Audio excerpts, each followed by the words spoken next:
삼성그룹 부회장 이재용이 대통령과 최순실에게 뇌물을 공유하고 최순실은 대통령과 공모하여 이재용 등으로부터 뇌물을 수수한 사건입니다. 문화예술 분야의 보조금을 견해를 달리한다는 이유만으로 지원을 배제함으로써 세월호 침몰 당일이나 전날에 취소를 받았는지 여부에 대해서는 확인할 수 없었습니다.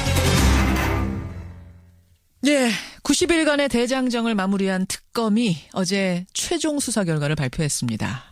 어제 발표한 수사 결과에서 제일 주목이 됐던 건 박 대통령의 혐의를 어디까지 적시하느냐 하는 거였는데요. 특검은 박근혜 대통령이 430억 원의 뇌물을 받아서 최순실 국정농단의 공범이다 명확하게 적시를 했습니다. 하지만 세월호 7시간 동안 뭘 했는지는 밝히지 못했고요. 최순실 씨의 은닉 재산도 밝히는 데는 역부족이었습니다. 그래서일까요? 역대 최대 성과를 내고도 특검팀은 연신 국민들께 죄송하다 고개 숙이는 모습이 참 인상적이었습니다.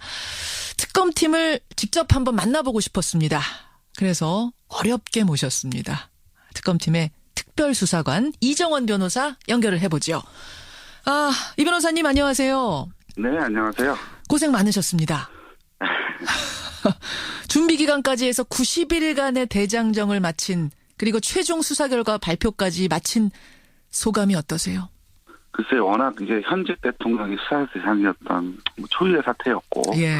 그만큼 이제 중차대한 사건이었던 만큼 가슴이 무거웠죠. 그리고 또 조사를 하는 과정 중에서 또 많이 놀라기도 했고. 예.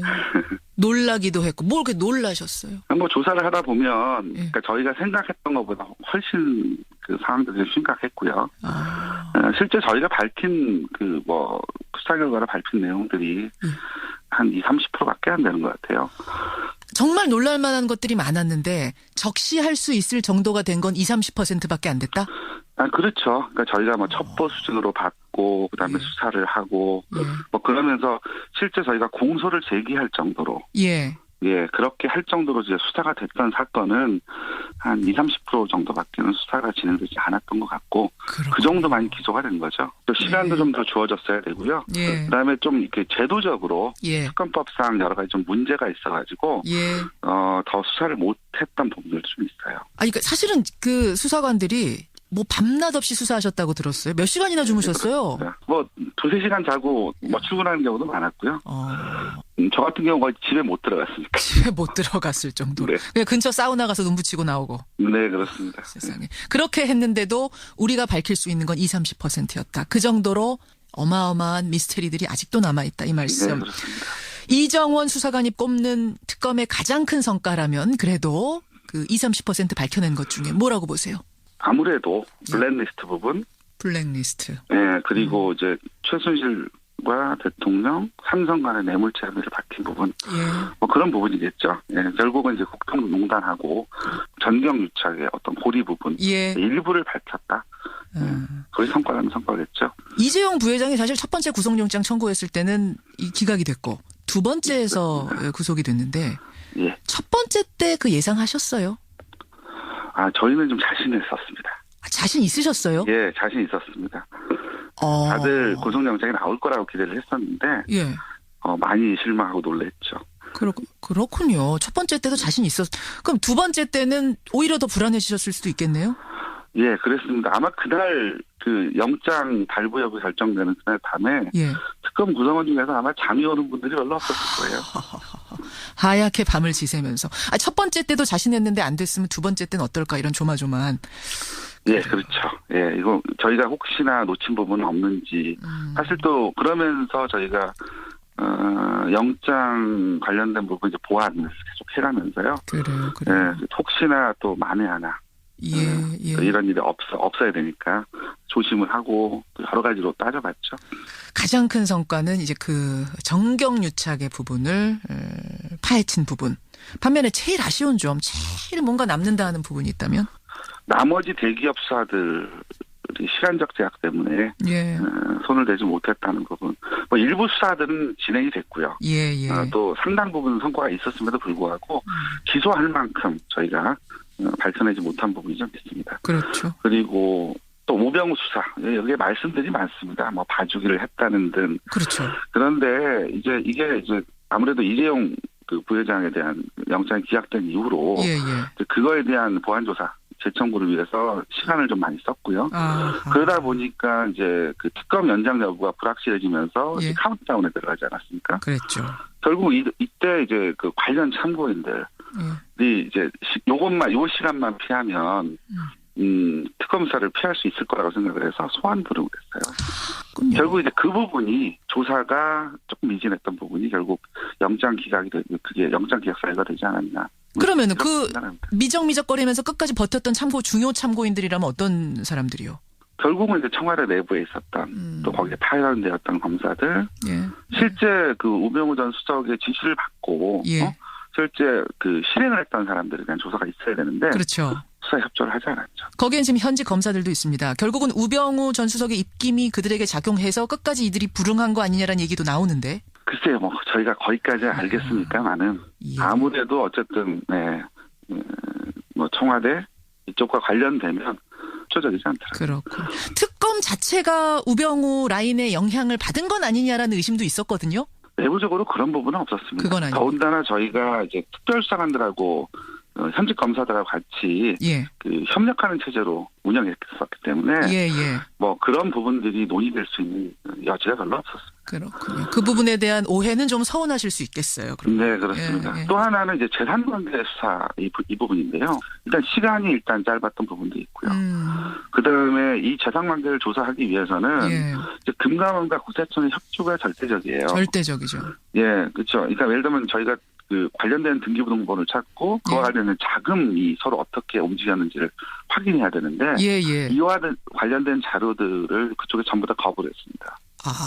거부할 수도 있습니까? 특검이 내놓으라는데? 받아오라고 하는데. 영장 받아오라고 하는데. 예, 영장을 받아오라고 하는데 이게 벌써 30년 전 이미 지나 공소시효가 다 끝난 사건들이에요. 근데 범죄 혐의를 적시할 수 없으니까 영장 발부 자체는 안 되는 사건이죠. 안 되죠. 예. 왜 그 부분이 미진했는가? 이제 좀 이해가 되네요. 특검팀 내부에서는 연장 가능성, 그러니까 황교안 권한대행이 연장 승인을 할 가능성을 얼마나 보셨어요? 별로 가능성이 없다고 봤습니다. 가능성 없다고 보셨어요? 그리고 애초에 1차 수사 계획을요. 연장이 안 되는 걸 전제로 저희가 수사 계획을 잡고 조사를 했어요. 세상에. 왜요? 그 연장 여부 결정을 황대행이 하게 돼 있는데 과연 해줄지 의문이다. 어차피 대통령이 임명한 총리인데 해줄 것인가? 그렇습니다. 결국은 저희가 현직 대통령에 대한 조사를 같이 할 수밖에 없는데 과연 그 부분에 대해서 연장을 해주겠느냐. 여기에 대해서는 사실은 좀 회의적이었고요. 그래서 일단 가급적이면 70일 안으로 조사를 마무리해보자 1차. 그리고 연장이 되면 나머지 더 한번 해보고 하는 차원으로 이제 플랜 A, B 이렇게 두 개로 마련해서 조사를 진행을 했죠. 애초에 안 될 거다라는 전제하에 우선순위 쭉 정해가지고 여기까지 가자. 이렇게 참 들으면서 안타깝네. 아니 수사관이 수사를 하겠다는데도 그 지휘자가 하지 말아라. 이게 좀 코미디 아닌가요? 그렇죠. 근데 어떻게 하겠습니까? 또 하나는 제가 아쉬운 점은 청와대 압수수색 무산되고 대통령 대면 조사 무산된 것. 왜 그렇게 끝내 문을 안 열어주고 끝내 안 만나줬을까요? 뭐 대통령에 대한 수사가 어려울 것이라는 점은 애초부터 예상을 했죠. 하지만 뭐 이런 식으로 압수수색에다가 뭐 대면 조사까지 전면 거부할 거라고는 예상을 못했습니다. 특히 대면 조사 같은 경우에는 특검에서 그 비공개로 하기로 한 거를 정보를 사전에 유출했다. 이게 이제 문제가 된 거였는데 진짜로 유출한 겁니까? 그걸 알고 있는 분이 서너 분밖에 안 돼요. 특검 내에서도. 저희 내부에서는 그게 흘러가지 않았을 거라고 저희는 판단을 하고요. 뭐 자세한 얘기는 제가 뭐 말씀드리기는 좀 그러네요. 결국 그러면은 뭐 시중에선 사실 그때 음모론도 있었죠. 청와대에서 흘려놓고 이걸 좀 빌미 삼아가지고 대면 조사 안 하려는 거 아니냐라는 음모론도 있었습니다만 그런 것도 알고 있습니다. 대면 조사 그렇게 해서 불발이 어쨌든 됐고요. 압수수색도 무산이 됐는데 만약 대면 조사나 압수수색이 성사가 됐더라면 지금 세월호 7시간 미스테리 못 푸셨잖아요. 네, 그렇습니다. 그거 풀렸을 거라고 보세요? 예, 그렇습니다. 청와대 압수수색은 굉장히 결정적이었어요. 민정수석실에 대한 압수수색이 있었다고 한다면 우병우에 대한 수사가 훨씬 더 탄력을 받았을 것이고요. 그다음에 그 국정농단 전반에 대한 그 어떤 그 수사가 상당 부분 아마 성과를 내거나 진척이 있었을 겁니다. 그렇군요. 그래서 그렇게 안 열어주고 안 만나주고 그랬을까요? 우선은 어쨌든 수사하면서 블랙홀이 3군데가 있었죠. 블랙홀 3군데 어디입니까? 네. 우선은 수사조차 응하지 않는 대통령. 네, 대통령. 네, 그렇죠. 그다음에 두 번째는 수사에 응하지만 계속해서 이제 뭐 진술거부권 행사하는 최순실 씨. 그리고 수사에는 항상 오셔가지고 적극적으로 진술하시는 것처럼 보이지만 이렇게 저렇게 이제 계속해서 이제 말만 돌리시는 김기춘 전 비서였죠. 세 번째 블랙홀. 아니 오기는 오는데 말을 안 미꾸라지처럼 말을 잘 안 하셨어요, 그분은? 그렇죠. 대부분 뭐 상관이 없다거나 뭐 다른 방법 되게 피해가시는 말씀 많이 하신 걸로 알고 있습니다. 아니 그분은 청문회에서도 그러시더니 특검 가서도 그러셨네요. 근데도 어떻게 구속까지 시켰습니다. 예, 결국 이제 본인들이 진술을 하지 않는다고 하더라도 예. 결국 이제 그걸 하기 위한 그 밑에서부터의 수사들이 차분히 진행됐었고요. 그와 관련돼서 특히 문체부 관계자들, 그분들이 이제 충분하게 저희들한테 진술을 해주셨기 때문에 그와 관련된 자료 또 진술들이 구속을 시킬 만큼 충분히 있었죠. 문체부의 자료가 문체부 분들이 워낙 적극적으로 도움을 주신 거군요. 그러니까 김기춘, 조윤선 구속에는. 그렇다고 봐야죠. 그러니까 첫 번째 저희가 이제 문체부를 2번 압수수색을 했나요? 그랬을 텐데 첫 번째 압수수색 했을 때보다 두 번째 압수수색 했을 때는 제가 내부 제보도 받았고요. 그리고 구체적으로 어떤 자료가 어디에 있다. 그것도 알려주세요. 네, 그렇습니다. 거의 기다리고 계셨어요. 그러니까 문체부 직원들도 얼마나 그동안 속이 탔으면 어서 오십시오 특검팀 이거 여기 있고 이게 중요한 거고 이거 제보하겠습니다. 네. 세상에 알겠네요. 문체부 직원들이 그동안 얼마나 고통 속에서 살았는지. 그래서 블랙리스트 수사는 김기춘, 조윤선 이 사람들이 그렇게 버텨도 구속이 가능했던. 네네. 장시호 씨도 많이 도움되지 않았습니까?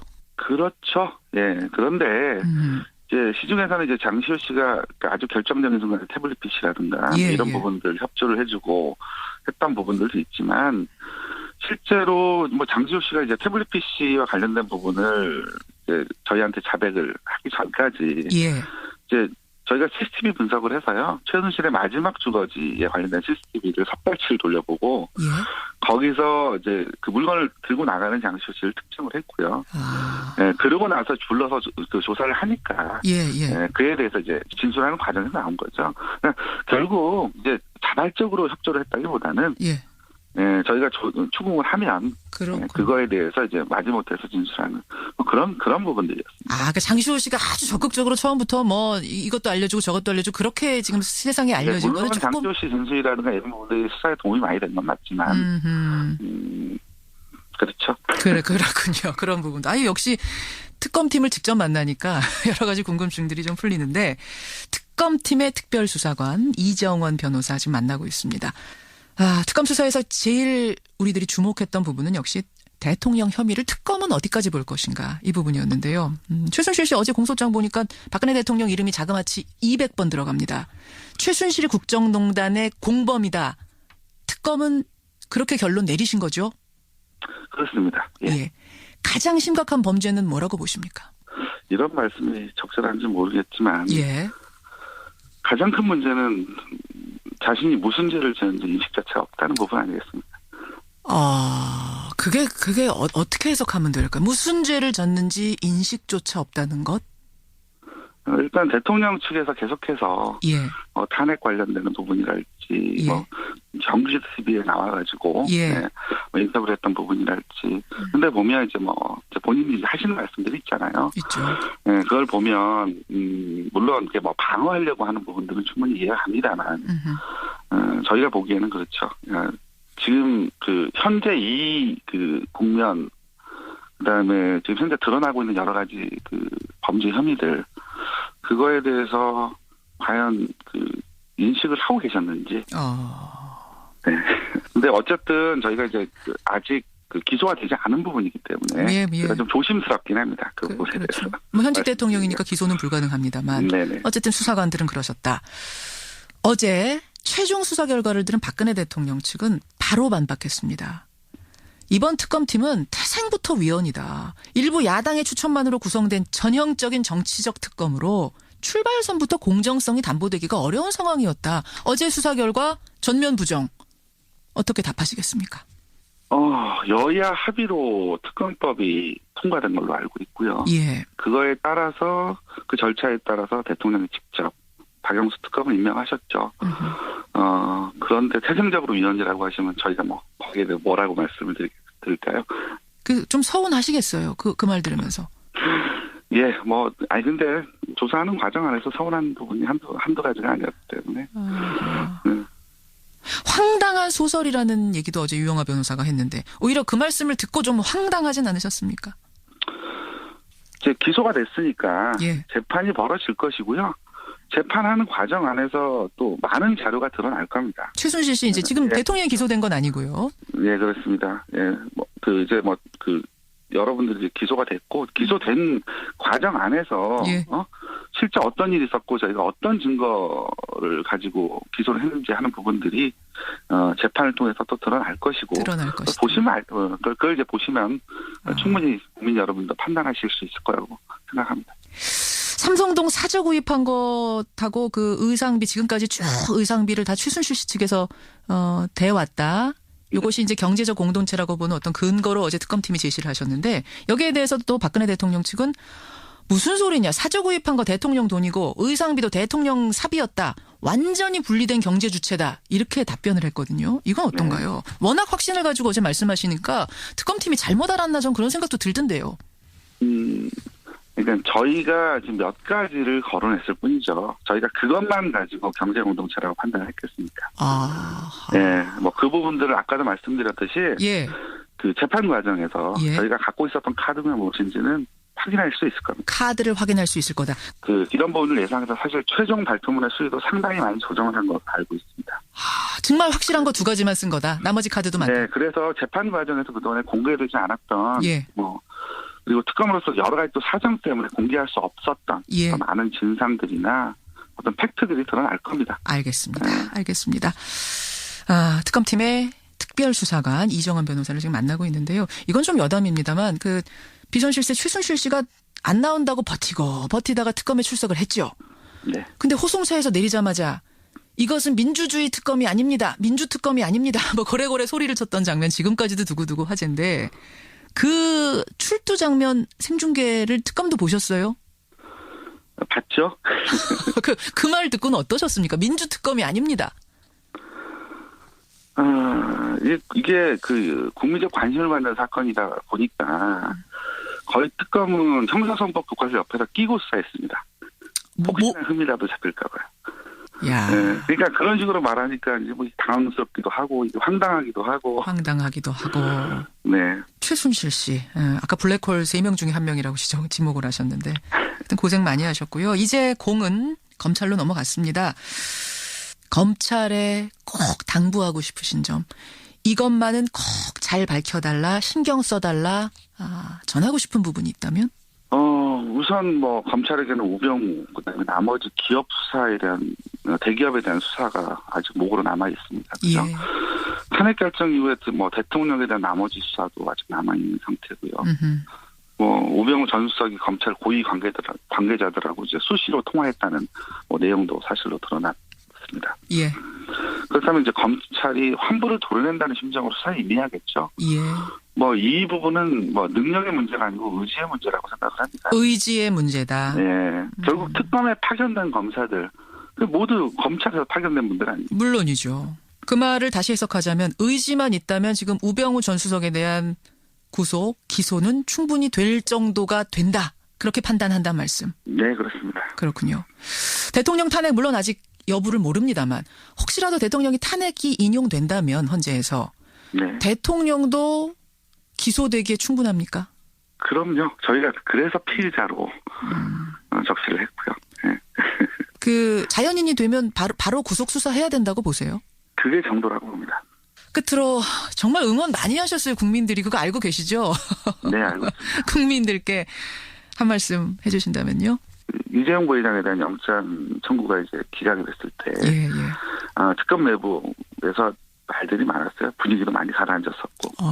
근데 그날 이제 오후에 보니까 사무실 앞에 이제 꽃바구니 와 있고요. 맞아요. 그다음에 포스트잇 메모도 붙어 있고. 응원 포스트잇. 예.